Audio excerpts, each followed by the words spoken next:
तो मेरे प्यारे बच्चों, हम लोगों ने देखा इसकी राजनीतिक स्थिति, ठीक है ना। अब हम लोग देखते हैं आगे, इसका बढ़ते हैं और हम लोग इसको आगे बढ़ते हुए देखते हैं इसके ना आर्थिक स्थिति, ठीक है ना। तो हम इसको क्लीन कर रहे हैं आपके सामने और देखिए इसके राजनीति।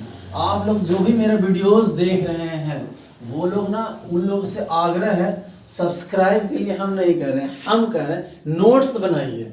इसी प्रकार से हम ना क्लास में जो पढ़ा रहे हैं वो सारा नोट्स बनाइए। ये ना बड़े बड़े एग्जामिनेशन में काम देगा, छोटे के लिए है नहीं ये सब चीज़ें, लेकिन फिर भी आप लोग पढ़ सकते हैं। जो लोग को जो देना है, पीसीएस देना है, वो लोग ये वीडियोस देखेंगे। रेलवे वाले भी देख सकते हैं, एसएससी वाले भी देख सकते हैं, कोई दिक्कत नहीं है। लेकिन हम आपको बता रहे, हम पढ़ा रहे वो बड़े स्तर की चीज़ें पढ़ा रहे, छोटे स्तर के नहीं हम पढ़ा रहे हैं, ठीक है। लेकिन हाँ, मेंस की अगर आप तैयारी करते हैं तो पीटी ऑटोमेटिक आ जाएगा, ठीक है ना।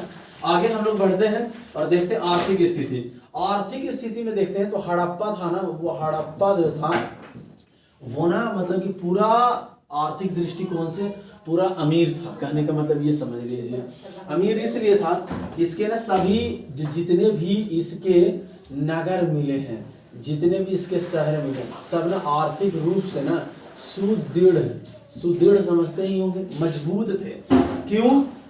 क्योंकि देखिए कालीबंगा था एक स्थल, कालीबंगा, यहाँ से ना जूते हुए खेत के साक्ष्य मिले हैं। किसके साक्ष्य मिले हैं? तो जूते हुए खेत है ना। और खेत में क्यारियां था, और क्यारियों में क्या था, ध्यान कीजिएगा, क्यारियों में था यहाँ पे चना, जौ और सरसों। अब देखिए ये हाइट में सबसे ऊंचा होता है, ये थोड़ा सा कम होता है। अब इन द सेंस ऐसे, ये है, ये सरसों, ये चना, अब ये चना है, समझिए। ऐसे एक ही क्यारियों में ये बना है, और ये क्या है, क्यारियां है, समझ गए ना। तो आर्थिक दृष्टिकोण से ये हो गया। दूसरा है वनावली। बनावली है कहाँ, अब ये भी जान लेंगे। बनावली कहाँ है जी, तो हरियाणा में है। तो बनावली है, बनावली में से ना हमें हल बैल की आकृति मिले, हल बैल की आकृति। इससे क्या होगा, आकृति से क्या समझेंगे, इसका मतलब होता है अगर जो आकृति कोई बनाया है, इसका मतलब इसके प्रमाण भी रहे होंगे। इसलिए कि हल बैल ना पहले के जमाने में खेत के लिए जाना जाता है, और आज भी हरियाणा खेती के लिए जाना जाता है ना। उसके बाद हम लोग आते हैं, क्वेश्चन आ जाता है कि सर्वप्रथम हड़प्पा वासी या सिंधु घाटी वाला वासी लोगों ने किस चीज का उगाया। तो इसमें ना सबसे पहले आता है कि सर्वप्रथम कपास समझ ही रहे हैं आप लोगों को। कपास पूछेगा अगर जानवर में, तो यहाँ पे हम लोग आ जाएगा कुत्ता को सर्वप्रथम पालतू बनाया। उसके बाद हम लोग समझते हैं लोथल था अपना एक जगह। लोथल से याद कीजिए, रंगाई कुंड तो मिला ही मिला। यहाँ पे हम लिखे थे उस समय कि गेहूं पीसने की चक्की, ठीक है ना। तो गेहूं पीसने की चक्की मिला, इसका मतलब हुआ कि गेहूं होता होगा और लोग करते। आप लोग याद कीजिए सूरकोटडा लिखा था, वहां से घोड़ा भी मिला था, घोड़ा का संपूर्ण कंकाल और अंडाकार कब्र का, और वहां पे ना धान के भूसी का ढेर। इसका मतलब क्या हुआ कि लोग खेती भी करते थे और उस चीज को इम्प्लीमेंट भी करते थे, मतलब कि यूज करते थे। इसी से हमें पता चला कि हमारा जो था वो सब था। ज्ञात में सारे ज्ञात फसल थे, वहां पे सारे फसल ज्ञात थे, जानकारी थे। ये थी आर्थिक स्थिति, ठीक है कि नहीं। एक बार फिर से आर्थिक स्थिति, हड़प्पा की आर्थिक स्थिति है कि उसमें ना कालीबंगा है, साक्ष्य मिला जीते हुए खेत। यहाँ पे है कि जो शहर था, वो नगर था, सारा सुदृढ़ था, क्योंकि यहाँ पे ना खेती बाड़ी हुआ करता था, और होने के प्रमाण भी मिले हैं। देखिए रहे, बनावली से हल बैल की आकृति यानी खेत होता था। सर्वप्रथम कपास को उगाया था। कुत्ता जानवर में आ जाएगा। लोथल था गेहूं पीसने की चक्की। सुरकोटडा था, वहां से धान की भूसी का ढेर। अब हम लोग आ जाते हैं जानवर में। जानवर के बारे में अगर हम यहाँ लिख दें कि जानवर, तो जानवर में ना ज्ञात सारे जानवर थे, ठीक है ना। इसमें से हाथी और घोड़ा का मात्रा भी थोड़ा कम था। क्या था पूछेगा, हाथी और घोड़ा का मात्रा क्या था, कम था। समझ गया कि नहीं? बाकी सारे जानवर ज्ञात थे, आपको पता है। अब हम लोग आते हैं शिल्प उद्योग में, ठीक है ना, मिटाते हैं, समझ जाएंगे आप लोग। पूछेगा काम किसके थे बता देना। आगे बढ़ते हैं, देखते हैं। आर्थिक स्थिति हो गया। अब यहाँ पे हम लोग देखेंगे शिल्प उद्योग।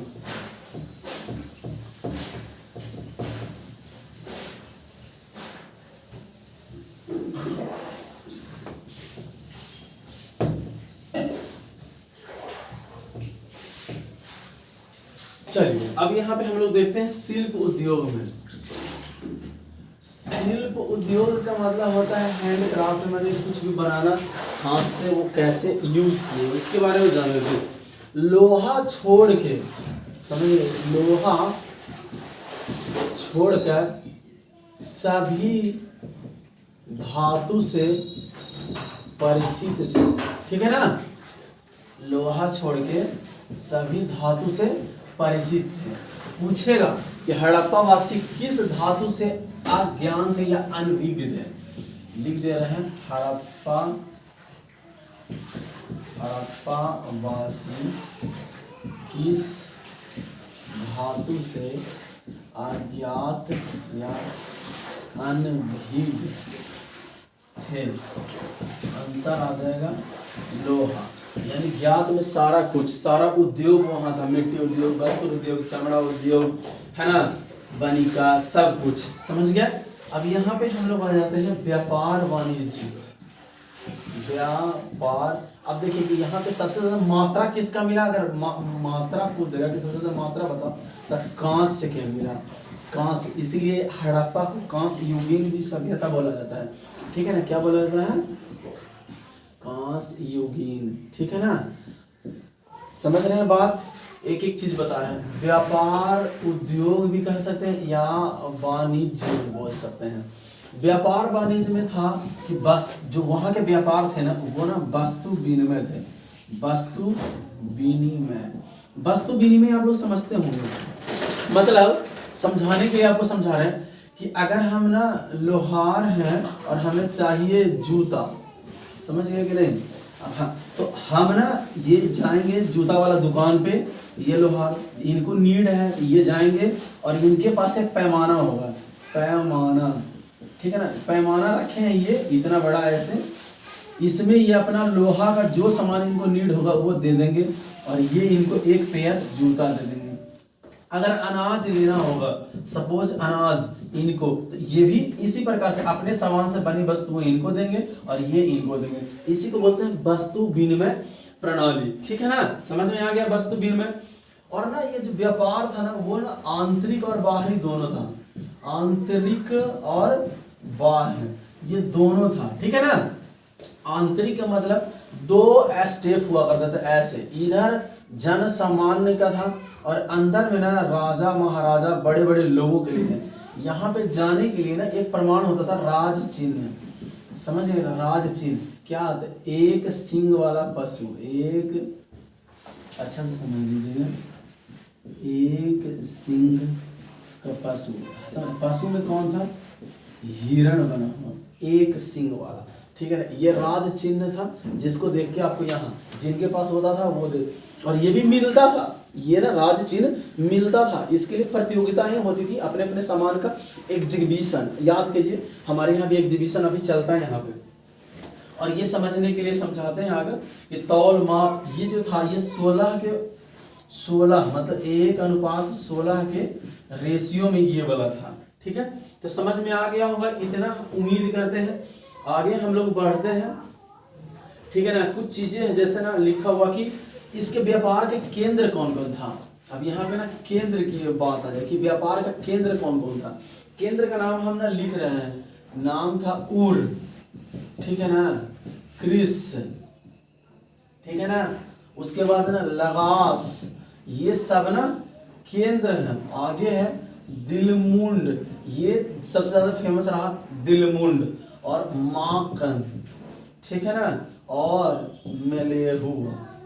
ये सब क्या है? ये सब ना बाजार है। जैसे अगर हम यमुनानगर में रहते तो यमुनानगर, जगाधरी, बिलासपुर, उसी प्रकार से पटना, हिल्सा, बिहार, समझ रहे हैं ना, ये सब ना मार्केट का नाम है जहाँ पे ये चीजें चाहिए और आपको मिलेगा। इसमें भी दिन हुआ करता था तय कि सोमवार को कहाँ, मंगलवार को कहाँ, क्या किसको लेना है, उसके अकॉर्डिंग जैसा होता है मार्केट बंद होता, वैसे ही था यहाँ पे। आपको शायद समझ में आ गया होगा कि शिल्प उद्योग में लोहा छोड़ के सभी धातु से ज्ञात थे। सभी धातु मतलब क्या लिख दूं यहाँ पे, अगर चाहते हैं तो लिख देते हैं सीसा, तांबा, है ना, सोना, चांदी, ये सब चीजों से ये परिचित थे, टीना फीना सब से। हड़प्पा वासी किस धातु से अज्ञात थे, अनभिज्ञ थे, लोहा से अनभिज्ञ थे, मतलब मिला ही नहीं था। मात्रा था सबसे ज्यादा था, वो कांस्य का था, इसीलिए इसको कांस्य युगीन भी कहा जाता है। व्यापार उद्योग था जो वस्तु विनिमय पर था। वस्तु विनिमय मतलब एक दूसरे के लेन देन, सामान के बदले में सामान। मैंने एग्जाम्पल भी समझाया कि अनाज लेना है किसी को, लोहार को अनाज लेना तो वो अपना सामान दे देंगे और ये इनको सामान दे देंगे। दूसरी प्रकार से जूता वाले को लेना, ये पैमाना था। वहाँ का राज चिन्ह था, दो प्रकार का था, एक जन सामान्य लोग बेचता था यहाँ पे, और एक यहाँ पे इंटरनली ये वाला के प्रतियोगिता होता था अंदर जाने के लिए भी, और इस चिन्ह मिला करता था साल में एक बार, ठीक है ना। तो राज चिन्ह था ये एक सींग वाला पशु, एक सींग वाला पशु जिसके पास रहेगा वो अंदर वाला में जाकर व्यापार करेगा।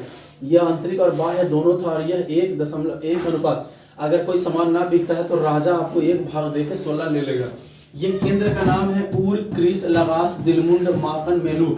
ये ना, ये क्या है, ये ना केंद्र है। जैसे हम समझाएं हिल्सा, पटना, फतुहा का के, यही समझना है आपको, समझ है कि नहीं। यमुनानगर वाले यमुनानगर, जगाधरी, बिलासपुर समझ लीजिए, इसी प्रकार से था। अब हम यहाँ पे आते हैं सामाजिक स्थिति, ठीक है ना, ये समझ गए। हाँ तो देखते रहिएगा, है ना, ये समझ में आते रहना चाहिए, ठीक है ना। आगे बढ़ते हैं।